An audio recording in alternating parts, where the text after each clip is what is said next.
Are you going through a child custody dispute in court or contemplating one? If so, have you heard about a custody evaluation? If not, you'll want to pay particularly close attention to this video.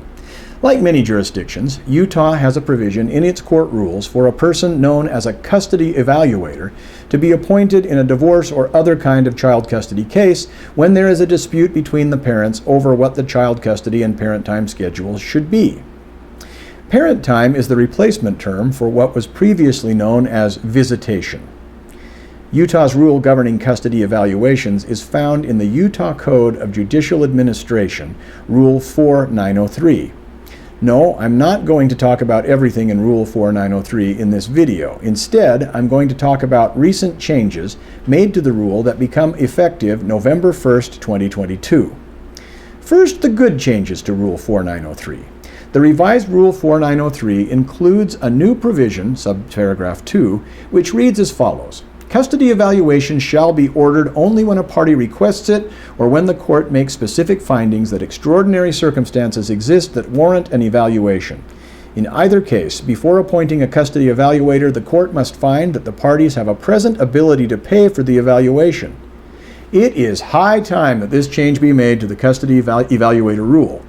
Custody evaluations are currently often knee-jerk reactions by courts that don't want to wrestle with the custody evaluation question and who prefer to outsource it to a custody evaluator. And oftentimes requests for custody evaluations are made by malicious parents where there is no need for a custody evaluation. In fact, there's almost never a need for a custody evaluation in my opinion, but I digress. But the request was made for the purpose of burdening the other parent with the cost of the evaluation. That was the purpose of requesting it. The new subparagraph 2 won't totally eradicate these abuses of the custody evaluator, but they should make them harder to perpetrate. Now for the bad changes to Rule 4903, and as you might have guessed, they outnumber the good changes.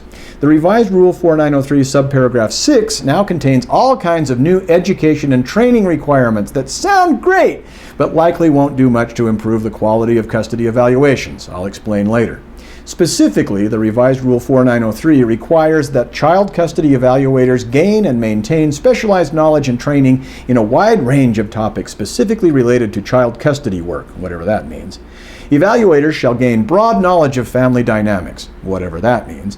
Since research and laws pertaining to the field of divorce or separation and child custody are continually changing and advancing, child custody evaluators shall secure ongoing specialized training and education. Close quote. Effectively, what this means is that custody evaluators must now spend more time in a bunch of mediocre, boring, check-the-box style training courses that they have to pay for and that they will pass the costs of along to the parents. This will only make it harder to become a custody evaluator, which will cause fewer mental health professionals to want to go to the trouble of becoming custody evaluators and remaining qualified to be a custody evaluator, and make custody evaluations likely more time-consuming and more expensive. Way to go, Rule 4903. The new Rule 4903 also now requires that custody evaluators cannot accept appointment as custody evaluators unless they have completed 18 hours of education and training within the past 2 years, coinciding with the professional's licensure reporting deadlines, which must include all of the following topics. A. The psychological and developmental needs of children, especially as those needs relate to decisions about child custody and parent time. B. Family dynamics, including but not limited to parent-child relationships, blended families, and extended family relationships.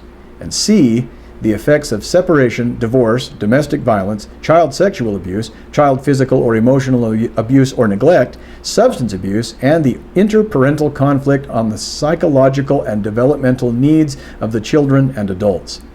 The revised Rule 4903 also provides that, quote, evaluators having conducted fewer than 3 evaluations shall consult with another professional who meets the education, experience, and training requirements of this rule, sufficient to review, instruct, and comment on the entire evaluation process.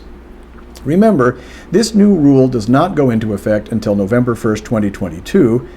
Even more importantly, remember that a custody evaluation is not required in every child custody dispute and is, in my opinion, rarely, if ever, a good idea in any child custody dispute. More on that in the future videos about custody evaluations and their alternatives.